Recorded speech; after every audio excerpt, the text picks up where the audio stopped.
So why is detoxification important? Well, people can become overloaded, particularly in an environment, and a lot of the patients here that we see do have toxins. Dr. Rabinoff already went through that. People with high heavy metals like mercury.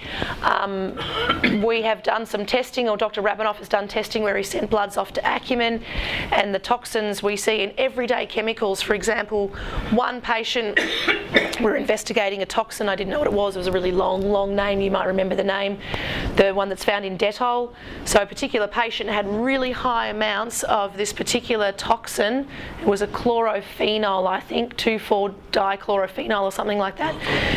Anyway, when we looked up where it was, it's Dettol. So Dettol's, you know, meant to be something that cleans and helps, but it's now found in everything. People, those hand sanitizers, it's everywhere. And when you start looking to help me educate this patient on what to be aware of, I'm like, oh my goodness, it's in everything. All of these, and people that work in hospitals and nurses and doctors too are exposed to this constantly, daily.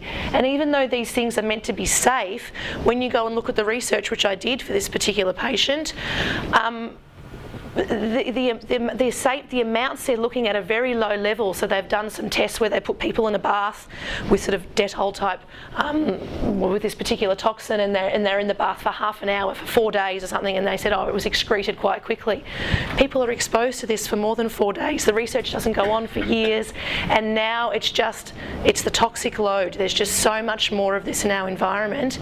Some people do metabolize it well, but some people don't. And it's these people that are chemically sensitive, so often having gut problems, not absorbing the nutrients, not getting the zinc, not getting the glutathione and the things to help detox. So our genetics, our genes that are involved in the detoxification pathway are really important. Some of us have got good detoxification genes, and they can get away with a lifestyle of smoking and drinking and eating bad food. Of course, I would never tell anyone to do that, but reality is some people can, but some people can't. So issues with toxins. So if you've got toxins in the gut, this can affect our gut absorption, leaky gut syndrome, irritable bowel, damage to our liver, our brain, other organs. It can cause DNA damage. So toxins can actually break your DNA. Chromosome breaks, you know, significant damage, leading to things like cancer. So when you've got the DNA damage, and toxins obviously are involved in that development of cancer. And toxins can cause oxidative stress. So that's one of the mechanisms where the damage occurs, through oxidative stress.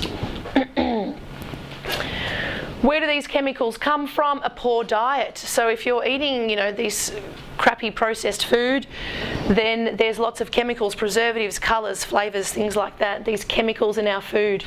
Long-term use of medications, so, you know, putting this stress on the body, because, you know, the medications, yes, they can have beneficial effects, but reality is you're taking in drugs, toxins that need to be metabolised. It's a lot of pressure on your detoxification system. Exposures, mercury in the fish, hand sanitizers, breathing in pollution from the environment. So it's hard to avoid it in this day and age. And also infections and gut dysbiosis. So Dr. Rabinoff spoke about parasites and toxins. So a similar diagram to Dr. Rabinoff's, so talking about detoxification, phase 1, so converting things like caffeine, alcohol, you know, medications, drugs, etc., into this sort of intermediate, and it's these intermediates, as I said, that can be sometimes more toxic than the initial toxin itself, and they can cause things called free radicals. Dr. Rabinoff explained those. I'll also talk about it briefly. There'll be a further explanation in a few slides' time, but these free radicals can cause oxidative stress. Or what can happen is that the phase 2 detoxification come along and then quickly neutralise these intermediates and help us detoxify them.